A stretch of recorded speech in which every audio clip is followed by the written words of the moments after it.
Excellent Zoom. Thank you very much. So, welcome everyone to webinar Thursday. It is today. My name is Luke. I will be your host for this evening. If you're joining me for the first time, welcome to Coachology.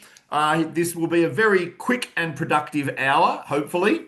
And for those of you who are joining me again, welcome back. This is the first official webinar for 2026, so it's a pleasure to be here. I have been fortunate to run a few workshops in January, which is normally a quiet month for trainers and facilitators.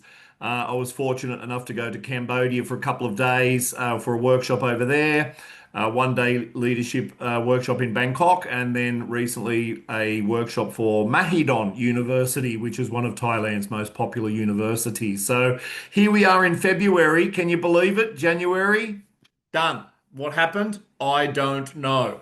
And so today's topic is all about the facilitator's edge. So I want to share with you some tips and tricks on how you can facilitate a meeting and a workshop. With today's focus, given we have just 1 hour together, I do want to focus on meetings. So, my main focus this week will be on engaging meetings and facilitating meetings. I am running another webinar next week, same day, same time, where we'll focus more on workshop style of facilitation. And so, as always, I have a PowerPoint I'm going to go through. Feel free to take screenshots and take notes. Feel free to ask any questions. Just drop your questions into the chat box. I'll do my best to answer those. And if you need to leave early, no worries at all. The recording will be uploaded to YouTube later tonight. And then if you enjoyed the workshop, feel free to share that YouTube link with your friends. So without further ado, let me find my little PowerPoint. I love technology and technology loves me. Yes, I do. Very good. Awesome. So, again, for those joining us for the first time, Coachology's been around for almost 10 years now, together with my partner, Coach Christy. And these are just some of the organizations that we've partnered with all around the region, all around the world, from Thailand to Malaysia, Vietnam, and Cambodia, all the way across to Bangladesh, Maldives, and Saudi Arabia. I was there last year. So, as you can see, some really nice companies there. The information I'm sharing with you, I have taught and shared with some of these organizations, especially around meetings. You'd be surprised how many organizations waste time with meetings. And I'm sure some of you are rolling your eyes right now, like, yeah, you're not kidding. So if that's your organization, well, guess what? You have an opportunity to change the meeting culture within your organization, especially if you are a senior leader. You are going to have the opportunity to change the meeting culture within your organization. So, hopefully, today's tips will give you a little bit of a framework or a strategy in which you can begin to have a positive impact. I did a training here with a organization here in Thailand. They were a fabric manufacturer, and I did an effective meetings workshop with them. And it wasn't just meetings, it was also communication, because communication and meetings, they kind of go hand in hand, right? And they were so happy with it, they sent me to China. And in China, I did exactly the same workshop. And they were able to share that they saved something like 30% of their meeting time. And the meetings themselves, not only were they shorter, they were then more efficient in terms of what actually got done inside of the meeting. And so it was a very, very measurable ROI, right? You can just do the math. When you can save meeting times over the course of 1 month by 30%, and then you take all of those hours, whatever that adds up to, times it by the hourly rate of the people inside of the meeting, then you can very quickly work out how much you're currently spending on meetings, right? 10 people times their hourly rate. Do the math. So saving 30%, while that might not sound super wow, it made a significant difference. By the way, if my voice drops or the screen drops or something like that, can someone just unmute yourself and say, "Hey Luke, we can't see you," or "We can't see the PowerPoint"? That would be awesome. So, as I mentioned, the this content today, you can use it for both meetings and workshops. But I want to start with meetings because I think this is something that everyone can apply immediately. Come back next week if you want more insight with workshops. But the good thing is, like, a meeting is basically this big, and a workshop is typically this big, right? So meetings are a smaller version of a workshop. However, we spend much more time in meetings than we do in workshops. So I thought this might have the biggest impact to start with. Yeah. So when I talk about meetings, it might be your regular meetings, whether it's a weekly meeting or a monthly meeting. It could be even some kind of informal meeting, right? You can still use these principles if you've taken your team down to the coffee shop or something. Of course, you can use this in projects, right? As a project by definition has a start date and then a completion date. And then once that's done, that project in theory is complete, and then we move on to another project. Obviously, you have the beginning of the project, you have the updates through the project, and then you have the closing of the project. They're all meetings, so that can be useful for this. And just general alignment meetings, right? Whether you are a co-founder working with someone closely, or you're in the C-suite, or wherever you are, often you need to get into alignment with those kinds of people in order that, if put it this way, if the top level of the organization are not aligned, then that unalignment or disalignment that will absolutely trickle down to the rest of the staff. In other words, if you're not aligned at the top of the organization, then one person could be saying one thing and then the other senior executive will be saying something else. And what's the result? Mixed messages to the rest of the team. And of course, that's going to create drama, right? Something that is best not to have inside of the organization. So, first things first, when you are running a meeting, you are a facilitator. You are in facilitator mode, right? Rest assured, you need to think of like, oh, it's just another meeting. That needs to stop. If you are in charge of the meeting, if you're going to take ownership of the meeting, you need to facilitate that process. So let's start with a very clear definition of facilitation, which is guiding a group's thinking with structure and a little bit of energy to achieve shared outcomes, right? So you're guiding the process, right? You're starting this meeting here and you want to facilitate it using structure, right? And there's many different structures you can use, and that's fine depending on the kind of meeting that you're facilitating, depending on the kind of outcome that you're looking to achieve. But one thing is for sure, if someone is not in control, if someone is not leading the meeting, then it will be those meetings that you're having at the moment. You know, the ones where everyone rolls their eyes, they're sitting there shaking their head. They're saying to themselves, this could be an email. Why am I here? Right? We've all been there. So, no, I know you can't control every single meeting in your organization. So, just start with the ones that are within your control, right? You can absolutely be in charge of those meetings. So, you're facilitating, you're guiding the thinking towards some kind of outcome. Now, notice it says energy here. One thing is for sure, regardless of what kind of day that you've had, whether you're facilitating a meeting in the morning and I don't know, you didn't sleep well, or you got in late last night from your flight, or the traffic was horrible, whatever is going on, when you are facilitating a meeting, you need to bring your A game. You need to be like on it, right? You need to bring your energy into the situation.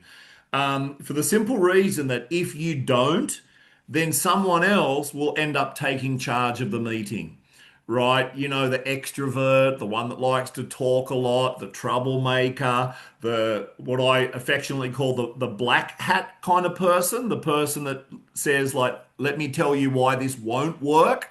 Um, no, you need your energy needs to be up here compared to the rest of the group. If you're coming in like this and it's, 4:30 just before your energy is,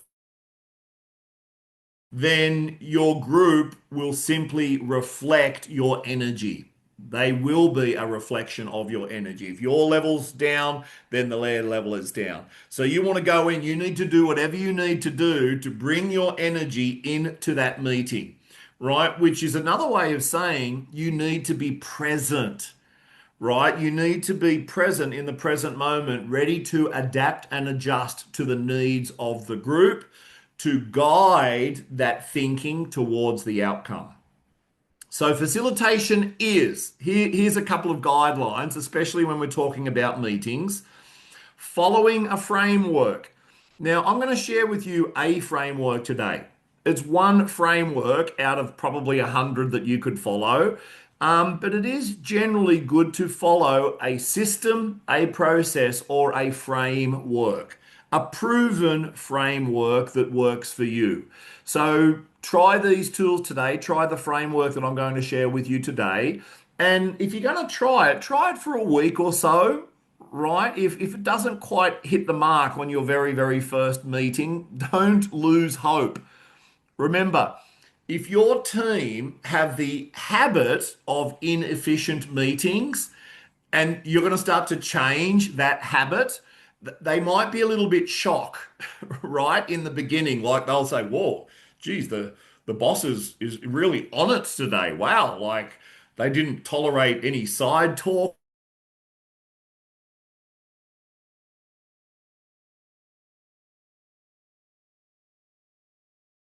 follow bullet points or whatever that is. Do your best to follow a framework." Facilitation is guiding the process, right? Now, when I say it has to be rigid, right? In fact, facilitation is being able to be flexible and adaptable. So, yes, you've got the framework. Yes, you've got the process that you're going to follow. And at the same time, you do need to be flexible and adaptable to adjust to the needs of the group and the outcome that you want to achieve, right? It is possible that sometimes in a meeting something pops up that's even more important than the initial agenda, for example. And so if that is more important and that's going to have the biggest positive impact on the business, then you might need to slightly shift or realign with the greater need, with the greater impact. And that's okay if you're running the show. Remember, as the facilitator, you are in the driver's seat. It's up to you to lead the process, right? So you will make that judgment call as you go through. So you do need to be flexible and adaptable as you follow the process or framework. Here's the good news. A facilitator does not have to be the expert, right? You are an expert in process. You don't have to be the subject knowledge expert, right? That's why you've brought these individuals together. Hopefully, the people in the meeting are smarter than you. Let me say that again. Hopefully, the people in the meeting are smarter than you. Why? Well, if they're not smarter than you and they can't contribute, then you don't need to call a meeting at all. And then you can just sit in your office and you can and then you can find the solution yourself. No. Hopefully you guys are humble enough and open-minded enough and have enough of a growth mindset to know that when you hire people smarter than you, when you're in your leadership role, that you can get these different perspectives and these different point of views to come up with better solutions. You will manage the time and you will manage the group. right? So typically in a meeting, you've got anywhere between, 5 to 20 people. I think if you've got more than 20 people in a group, actually maybe even more than 15 in a normal meeting, it's starting to get too many, right? And then for sure, you're going to have more challenges to deal with. So you're in control of the time, which means speeding things up when you need to, slowing things down when you need to, diving deeper, parking things if they're not appropriate to discuss now. You can say, okay, awesome, I love the idea, let's park it. And I'll talk more about that in a moment. So you definitely want to bring your high positive energy and you want to leave your biases, either conscious or unconscious, you want to leave those outside of the meeting room. Awesome. Facilitation is not, right? This is what we don't do. You don't have to have all the answers as the facilitator. You do not want to have death by PowerPoint, right? You know, the ones that are like 8-point font and, everyone struggles to read and it's like, no, they are not as important anymore. In fact, they don't work. So you want to use visuals. If it's going to be lots of content and information, well, that can be sent as part of the pre-meeting reading that can be done, where they need to read some special data or report or things like that. The heavy detail, and I know it's important in some meetings, depending on your industry or the project or what you're talking about. Of course, it's important sometimes.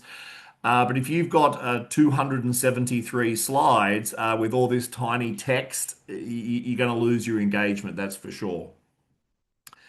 Facilitation is not allowing disrespect. So, because you're facilitating the process and you're wanting to move towards an outcome that you want to achieve, it's okay for participants in the meeting to have what I call a colorful conversation.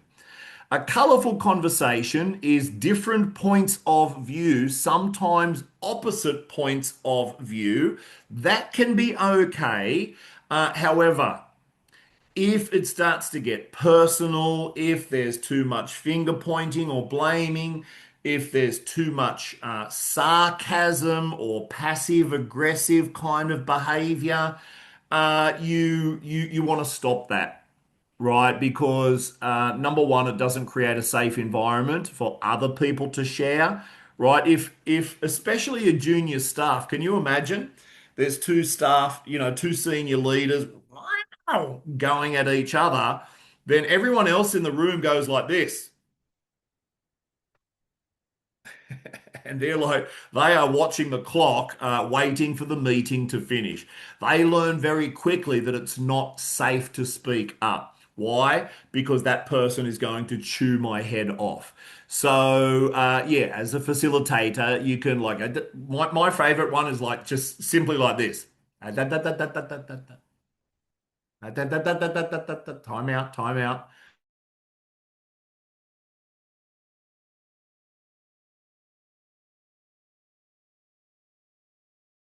Policeman.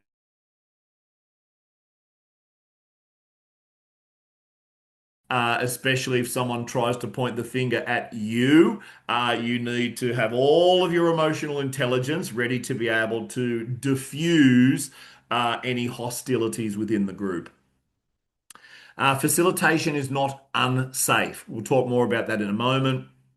Facilitation is not losing control of the room, and facilitation is not efficient, meaning that when you're not facilitating, it's inefficient. So facilitation is efficient. If it's inefficient, then no, we don't want to do that. Clear? Just quickly, guys, let me know in the chat box. Are you still with me? Just so can someone put a yes in there on my? I'm getting a little flash here that my internet is a bit funky. Yes, everyone. Oh, I don't want to chat with AI. Thank you. On and off, but works. Yes. Awesome. Awesome. Awesome. Great, guys. Nice to see some familiar names in there as well. All right. I'll keep trucking. Yeah. If you do have questions, pop them in. All right. So here are a couple of meeting engagement hacks. Let's just jump straight into my favorites with facilitating an effective, efficient meeting. And here are some hacks to increase the level of engagement. The first one, I use this in workshops. I use this in meetings.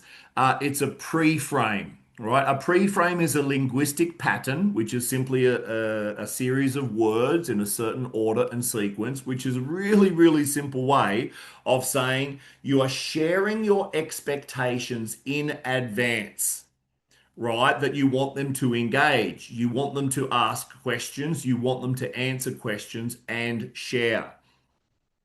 For example, I might say something like this.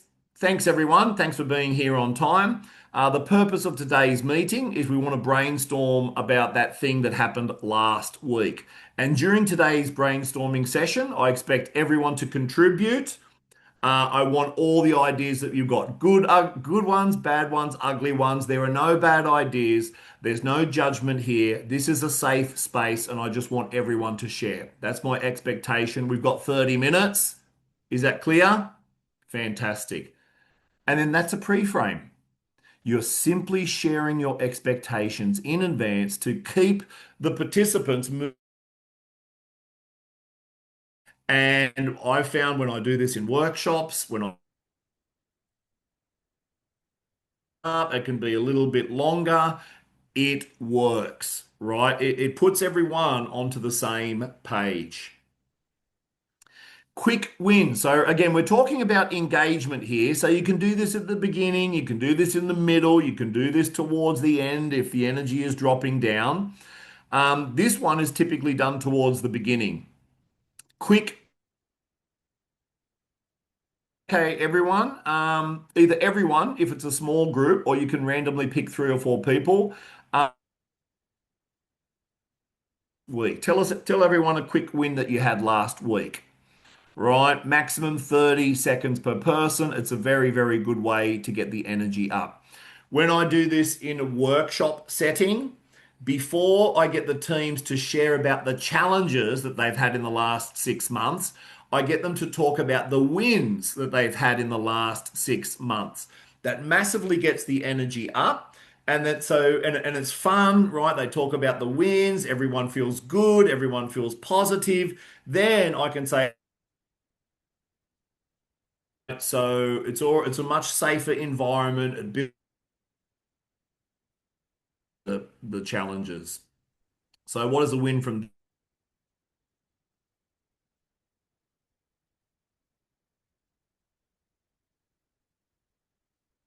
last week?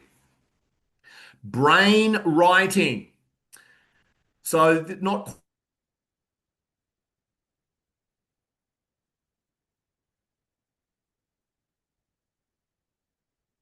like if you are doing brainstorming and you do want everyone to contribute, as we've mentioned here in the pre-frame, ask them the question first and then allow them to write by themselves for 1 or 2 minutes. Right? Again, this can be done in a workshop setting if you're doing a full brainstorming thing with 20 plus people, or you can do it in a meeting setting, whether it's you simply ask them, okay, guys, I need some of your ideas about this problem that happened last week. Or, hey, team, we've got some innovation projects we need to work on. I want you to think outside the box. What are some ideas that you've got? Go ahead, take 1 or 2 minutes and just jot a few bullet points down. So, the reason why this works is when people are thinking and then taking notes, they're totally safe, right? There's no judgment. There's no one looking over their shoulder to see what they write. And so it's a very safe process. They can do it without any pressure. And then they're going to get something onto their piece of paper. If you don't do this and you say, okay, guys, I want some ideas. Okay, Sarah, go. Sarah, come on. What have you got? Well, now you've put her on the spot. She might be a bit nervous if she's a junior person or she's had a rough meeting before this one. Like, there's 1,000 different reasons why it's not good to put people on the spot sometimes. So by doing this, you increasing the engagement, and then you say, okay, everyone's got a bullet point down. Okay, we're just going to go around the room now. I'd like everyone to share. There's no good or bad. I'm going to write them down here. Go. Mary, what have you got? Fantastic. Susan, what do you got? Wonderful. Mark, tell me. And then you work your way around like that. The orb of knowledge, and you can call it whatever you like. I've used the talking stick before, which was one of those, those rubber chickens that you give to dogs and they go, I've used them in meetings before. Number one, they're really, really funny. And there's a couple of reasons why you might use a little toy like this, whether it's the orb of knowledge or a talking chicken or a talking stick, right? Whatever it might be. It's a fun way to include all participants. Make it soft, make it round-ish, or like a chicken if you like. And it's kind of like the microphone. So that gives them then the authority to speak, right? This is especially useful, especially in meetings where you've got people talking over each other, and that's like a habit. On. Ya That udah. is, yep. That's a habit that's ingrained in your meetings where people are talking over each other. If you do use something like a talking stick or the orb of knowledge, you can simply say, "Okay, come on, Mark's got the chicken. Mark's got the orb of knowledge, please. We know the rules."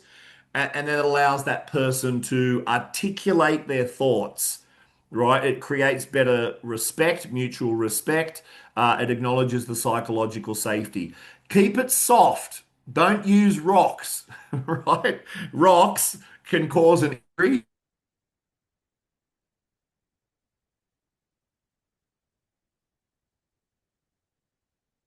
Shared their thought. Once they have finished, they can take the chicken or the orb of knowledge and then they can pass it to someone else. And what that does, it puts the responsibility of sharing back amongst the group rather than you having to micromanage every single part of the meeting.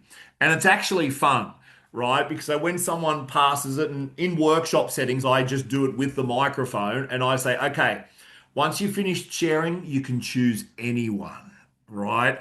And those of you that have been to my workshops, you probably remember that strategy that I use, and it's fun. So, what they do, especially if it's an in house corporate training, because they know the quiet people. So, it actually encourages the more quiet people who often have the great, great ideas. It encourages them to get out of their comfort zone. And when I play the microphone game, I say, if your friend passes you the microphone, you smile and you say, thank you, right? And so everyone has a little giggle. It's not too hardcore. In my experience, it actually beautifully nudges people outside of their comfort zone, right? So that's a really, really fun way. You can do it in meetings and you can do it in workshops as well. Awesome. So I've lived here in Thailand and been training around the in the region here for 22 years. Originally from Australia, as most of you can probably tell, and I want to tell you that your team aren't shy. They simply don't feel safe. That's why they don't speak up. Now, chances are it's not your fault. Right? It's not your fault that when you're having a meeting or a brainstorming or you're running a mini workshop and all you get is silence, right? You ask a question and you can hear the crickets. You're in the middle of the jungle. You hear the crickets and you'll see the tumbleweed roll Anaknya past. masih anu. Yeah, it's not your fault, right, guys? It's not your fault. Chances are they Terus, adik silakan. simply, let me find the mute button for that person. Huh. Yes, there we go. Excellent. Yeah, and by the way, this isn't just an Asian thing. It happens in Australia. It happens in Saudi Arabia. It happens in every country that I've trained with around the world.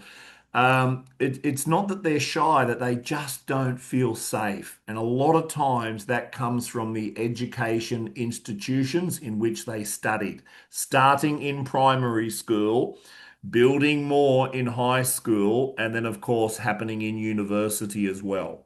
Now, of course, not all schools or education institutes are like that. But when you are told, when you were younger, especially as you were a teenager, if you got scolded or reprimanded or humiliated by some teacher who said something like, hands down, we don't do questions here. Or if they actually did take your question and then they said something like, what a silly question. Haven't you been listening all year? Like we covered that in the first semester. Why you are whatever form of humiliation or shame that they tried to do, you learned in that moment, and sometimes it only needs to happen once or twice. You decide as a teenager or a kid, or whenever that happened, you decided if I just be quiet in this group setting, then I'm safe. And so you learned early on it's not safe to speak up because I'm going to be punished or humiliated and so on. So you learned to keep it quiet, right? And we call that psychological safety, right? So psychological safety is a belief that one will not be let me start again. Psychological safety is a belief that one will not be punished or humiliated for speaking up with ideas, for asking questions, for sharing concerns, or discussing mistakes. So when you are running a meeting, you want to have such a safe environment that your team feels safe enough to share their ideas. You want them to feel safe enough to ask questions. You definitely want them to raise any concern, right? And a really good way to do this is towards the end of your meeting, you say, great, sounds good, everyone. Thank you for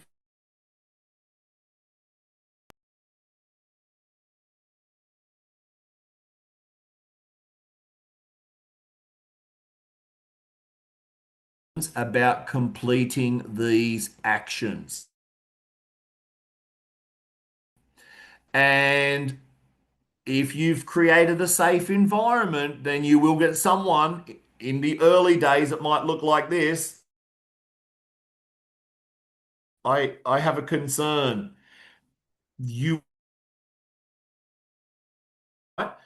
it may or may not be valid, but at least if you give them that safe space to be able to speak up, then they could potentially be saving you, the team, the company, a lot of drama by giving them that safe space inside of the meeting rather than 2, 3, 4 weeks later when that thing explodes, whatever it might be. Now, I want you to know creating psychological safety with your team, it won't happen overnight, right? I just want to be realistic here. Simply because of those old events or situations that happened to them, your team in the past, where they were punished, humiliated, or judged. Whether it was in school, their previous boss, the previous organization, the boss was angry and was always pointing and blaming. So that's why it's not your fault. And so you need to be consistent with creating this safe space. And I promise you, as you do that with consistency, they will begin to will ask questions. They will share their concerns. And here's the thing. If you want to learn from the mistakes of the past, why that project didn't work or that customer complaint or whatever it might be, the only way to learn from those previous mistakes is to be able to talk about it, right, in a safe environment. Cool. Let's keep moving. So the silent room cure, right? So we've already talked about a couple of hacks. We've talked about psychological safety. Um, Here are the two reasons why a room goes silent. Again, this can be with a meeting or in a workshop. We'll stick with the meeting focus for tonight's session. We've already talked about this psychological safety issues, not necessarily because of you, but because of their previous boss, the previous company, what happened to them with their professor in university or their high school teacher. So you need to earn their trust. Just because you have the title of boss, BOSS, doesn't mean you automatically have their respect. Doesn't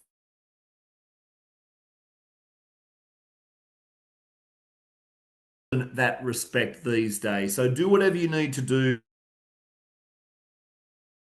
or what they call social loafing, which is another way of saying waiting for someone else to talk, which isn't a bad thing, by the way. You can actually leverage that.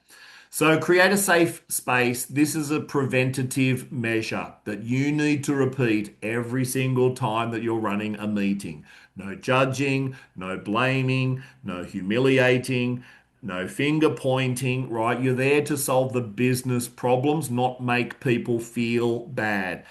If you really need to give someone feedback, that's fine. That'll happen. Do it privately. Do not give feedback inside of the meeting with everyone around. And, this no judging here. Be mindful of your body language. If you're doing some brainstorming where we say all ideas are good ideas, good, bad, or ugly, there's no bad ideas. Look at my face language here. Look at my body language. If I were to go like this,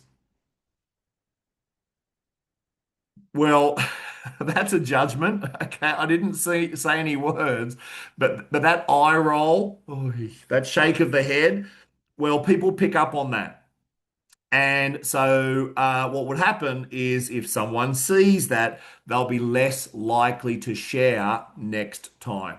Keeping in mind, even the bad ideas during a brainstorming can actually be combined with other ideas where you create a synergy where that bad idea suddenly led to some kind of innovation or breakthrough. That's why we say no judgment. There are no bad ideas.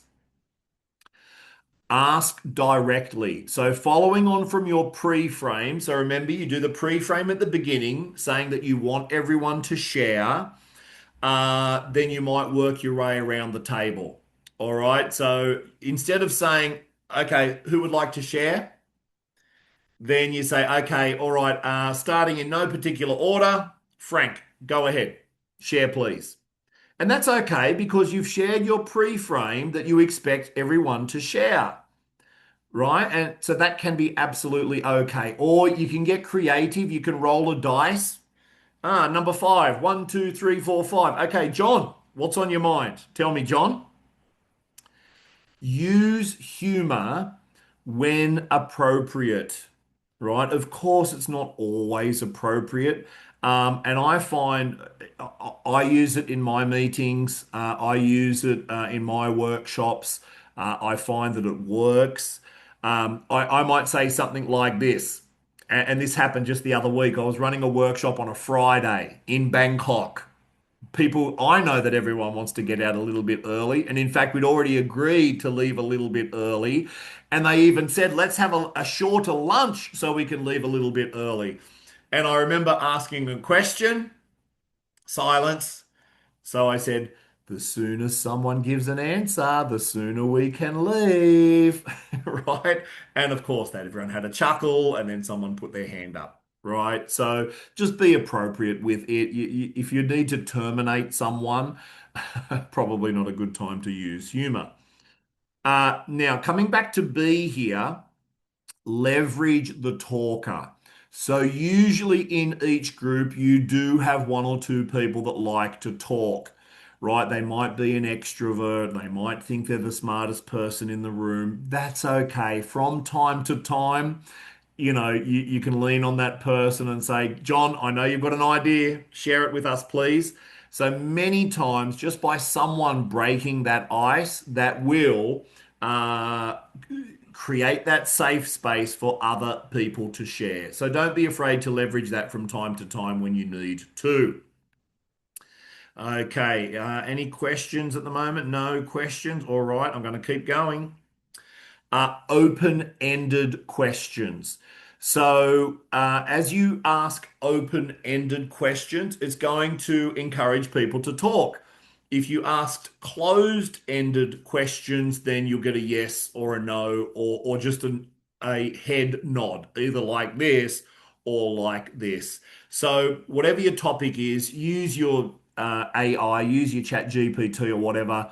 What are some open-ended questions that I can ask on this topic to increase engagement? And then just make a bullet point list of three or four, keep them somewhere handy, and then just start to bring those into your meetings or your workshops. Here's a couple of examples. How would our customers describe this problem? Or what is the most confusing part of this plan? Or why shouldn't we do this? Yeah. Or what's the very next physical step? Senior managers spend an average of 23 hours per week in meetings, with 71% of them rating those meetings as unproductive and inefficient.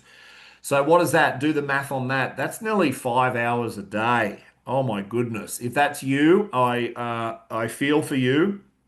And if you're in control of some of these meetings, I would invite you to do what you can to reduce that time significantly. Think about it. If you can reduce this number from 23, even just down to 15, well, that's 8 hours back in your life that's a full day. You could save a full day out of your week by running efficient meetings, which is what brings us to here. So again, this is definitely on the meeting side. We're going to talk about workshops next week. The 5P meet.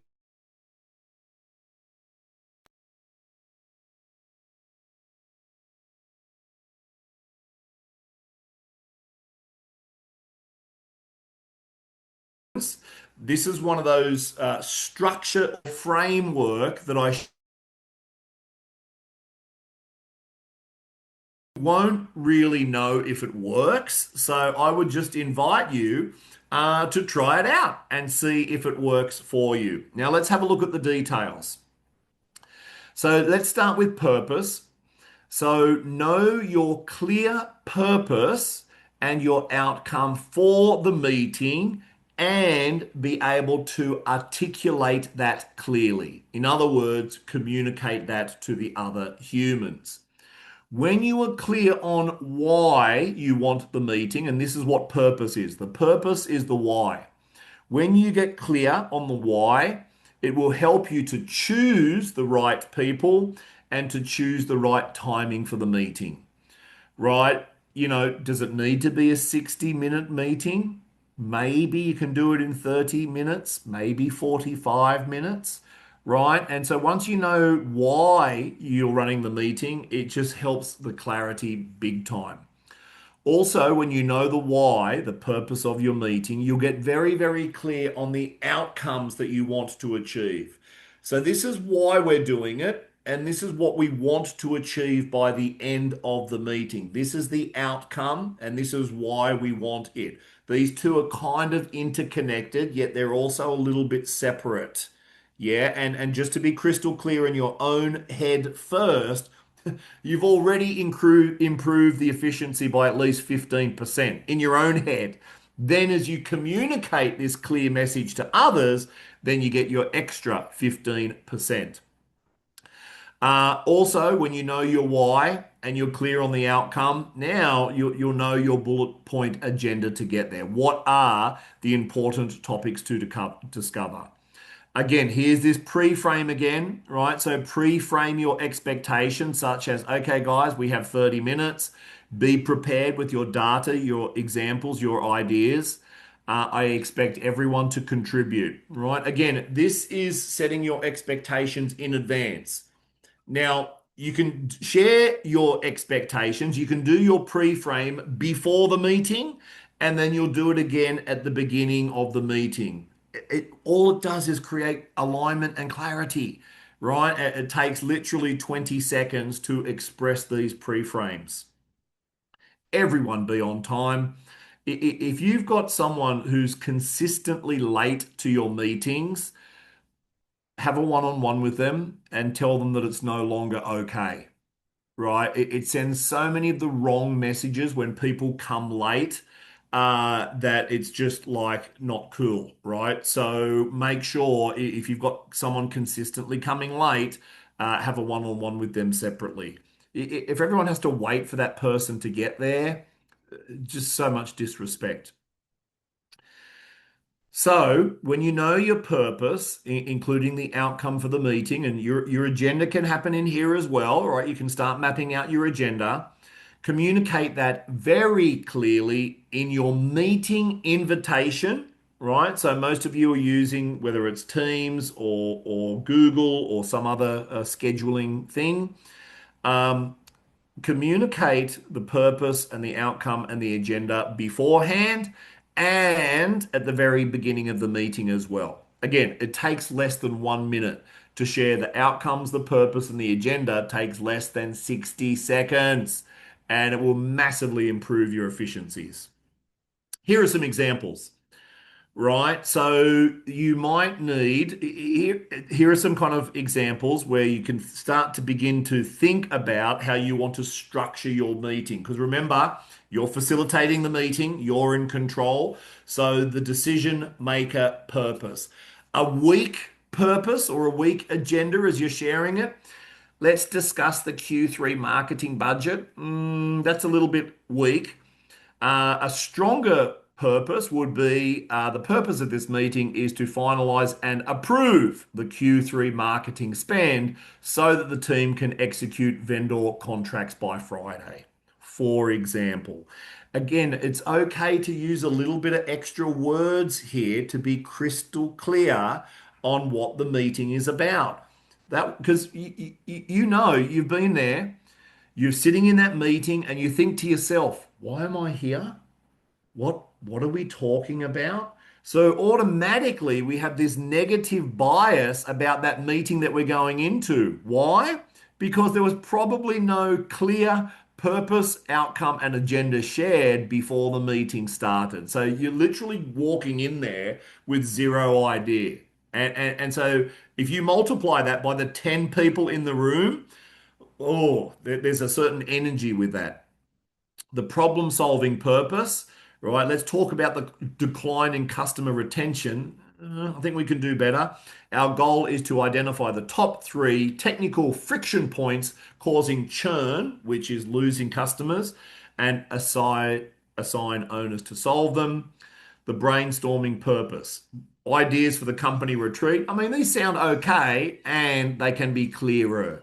By the end of this 30 minutes, we'll have a short list of 5 viable locations that fit our 20K budget. The alignment purpose, project update, Project Phoenix. Or the purpose is to sync on the new timeline for Project Phoenix following the delay and ensure every department lead understands what they need to do. Right. So now you know your purpose, you know the why, you know the what kind of outcomes, including a short agenda bullet point. That's all happening over there. Now you can think about the people. Who do you want at this meeting? Invite people who are essential for the decision making process, who can provide unique expertise or provide fresh insights. If they don't have a speaking part or if they don't come, give them their time back, let them to go back, right? We can use AI now. You don't really need people in there taking notes. You can literally use AI and have the meeting notes shared to people within 10 to 15 minutes. So the decision power, the approvers, invite people who have the authority to say yes or no to the proposed outcome of the meeting. So the question you can ask yourself when you're thinking about the people to invite, can we actually finalize this without this person? Right? So do your best to include the decision makers when possible. The doers include the people who will be responsible for the post-meeting actions.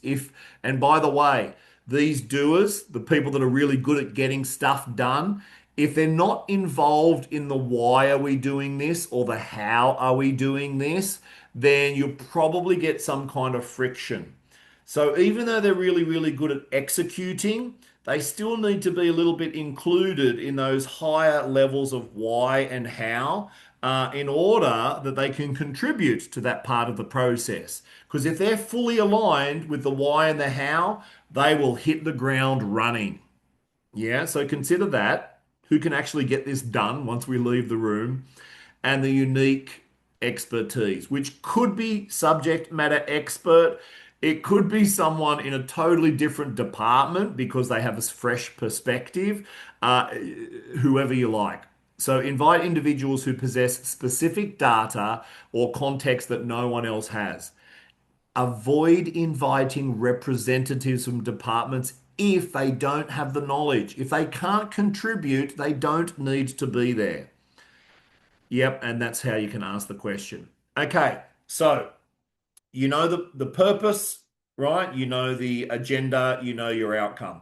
You know the people who are going to be involved. Now, there should be some kind of preparation in advance. Again, it doesn't have to be lengthy, and you want people there to actually contribute, right? So, whatever agenda you need to send, the meeting invitation, the pre-reads, at least 24 hours in advance. Usually, it should be at least 2 or 3 days, or whenever you book the meeting. Um, the meeting should be for discussing the data, aligning strategies, and agreeing actions. Usually, it's not best to present it for the very, very first time. Why? Because people process information differently, right? People like to see perhaps a visual PowerPoint. People might like to listen to it on audio or something, or they might like to read it in the car on their way back to or from work. So give them that flexibility to be able to read through what they need to read through in advance. So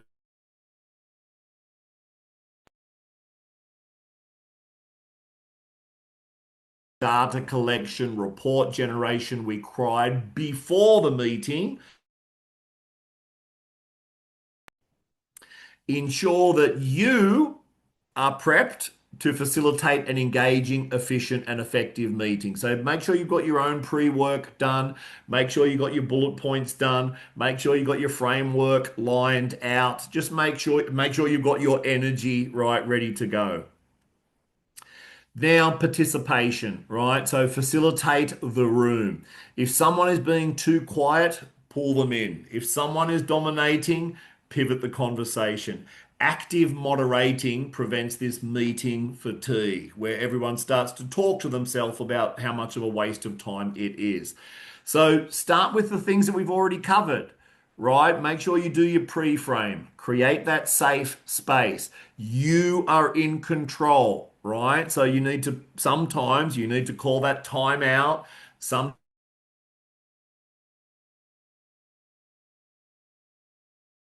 room, I want you to be confident, to be in control. You're managing the time, you're managing the people. Topic. If it's not adding value to the outcome that you wanted to achieve, you need to reel it back in. Right? And the real simple way to do that is, right, thanks, Brian. Very, very interesting. Let's park that for now. Let's come back to our outcomes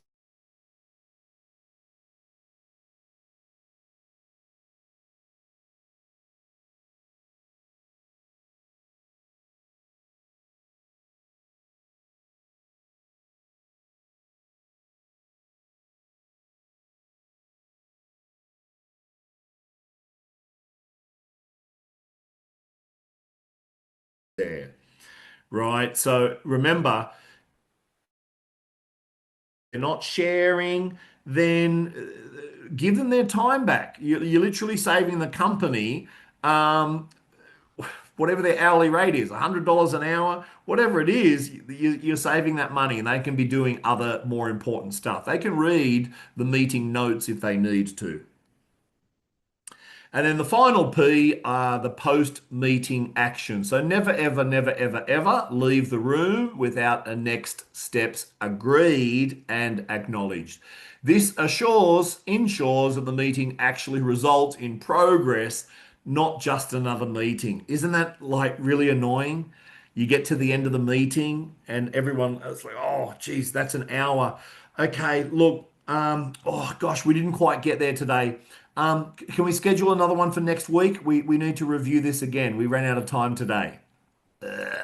So basically, instead of having one meeting, you're automatically having two meetings with a probably horrible outcome at the next one as well. So at the very, very end, a 2 or 3 minute recap at the end, highlight who is doing what, is obviously very, very useful. Now, the way that I would do that, guys, if I'm facilitating the meeting, yeah, I might be taking notes, but sometimes people like to take notes because that's how they process and remember information. So that's fine. It's not your job to repeat back the key actions of everyone. Please don't do that because you're actually taking the responsibility away from them in some way. So you simply go around the room. Mark, tell me what was on your list? Okay, fantastic. But by when were you going to do that? Okay, got it. Okay, Mary, how about you? Excellent, fantastic. Mm-hmm, uh-huh, mm-hmm. And if you go around the room like that, number one, your AI note taker will catch it and summarize it very, very nicely for you. And now it's kind of there's a public commitment, right? When people own those actions and the buy when, now everyone knows and we can actually support each other in a healthy, synergistic way to get those things done. Because most of the time, someone is waiting for something from someone else. Right? Most of the time, you need to do something before your colleague can do it, or vice versa. Your colleague needs to do their bit,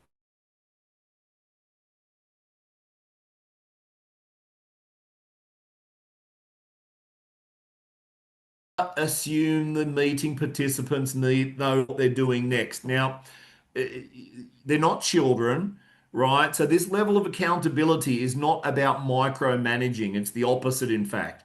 It is simply ensuring accountability and responsibility.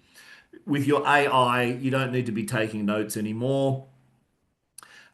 Here's my pro tip. If you are the meeting facilitator, whether you're the leader or whoever you are, the project lead, whatever actions you agreed to do that landed on your plate, get them done as soon as possible. Be a servant leader where you go above and beyond to get your part done so that others can get on with their part. It's a very, very good example. You are then the role model, and it ensures that other people have their stuff as soon as they can so they can get on with that next step. And the three biggest mistakes, so it can be a bit of a trap to ask the open floor. Does anyone have any thoughts? Does anyone have any questions? It can be a little bit of a trap, right? So you either get silence or you might get that dominator. Now, you can say, Mark, from a budgeting perspective, what's your biggest concern? Or Mary, based on your area of expertise, what are you seeing here that the rest of us aren't seeing? Right? So you can call on people like that, especially if you did a nice pre-frame at the beginning, then that can help get that engagement even better. The rabbit hole descent. So the mistake here is allowing a niche technical debate, something like very, very specific,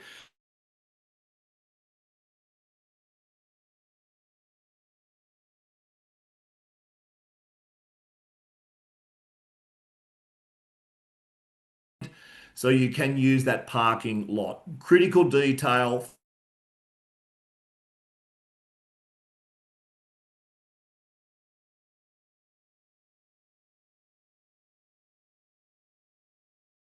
is you're acknowledging it's important, but you're not affect them. The vague ending. Great, excellent, everyone. Okay, yeah, let's catch up next week. Uh, so who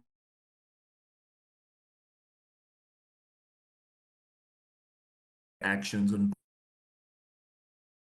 questions, drop them in. I told you this hour was going to be very, very quick.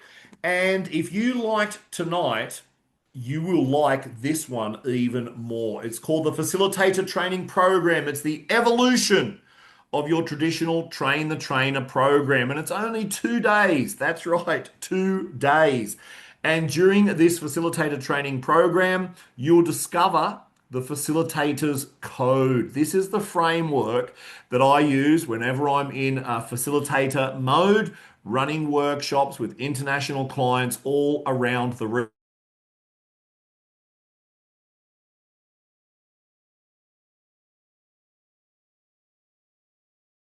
The facilitator's code.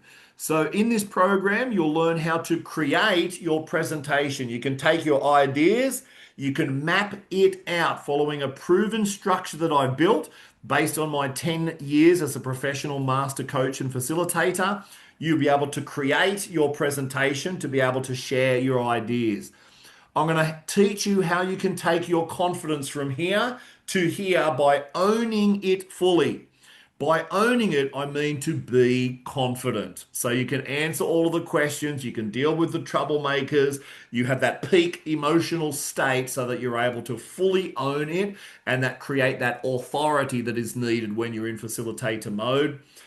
Once you've created it, once you've embodied it within you, now and only now are you ready to deliver it. So you're going to learn things about your voice, you're going to learn things about body language and gestures, and all of those other cool things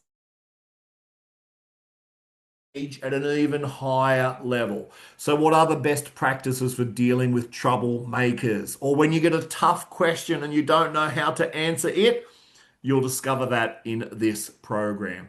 So, because you've joined the webinar today, or registered at least, a very, very special investment of only 17,500 baht.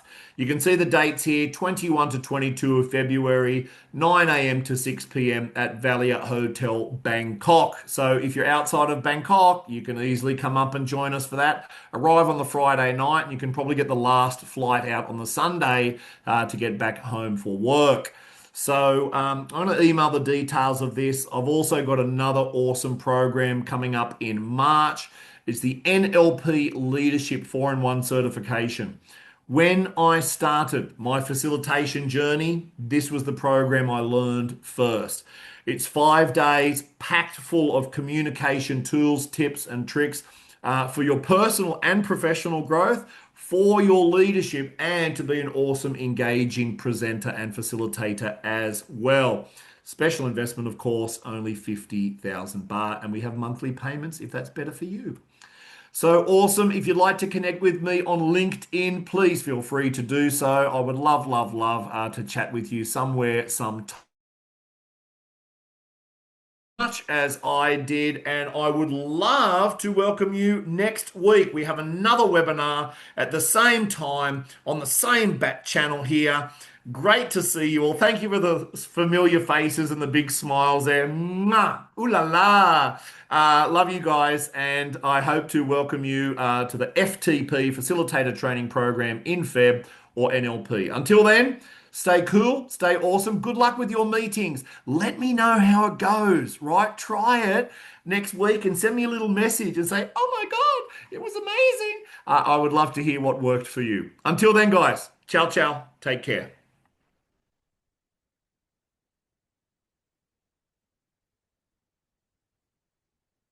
Thank you.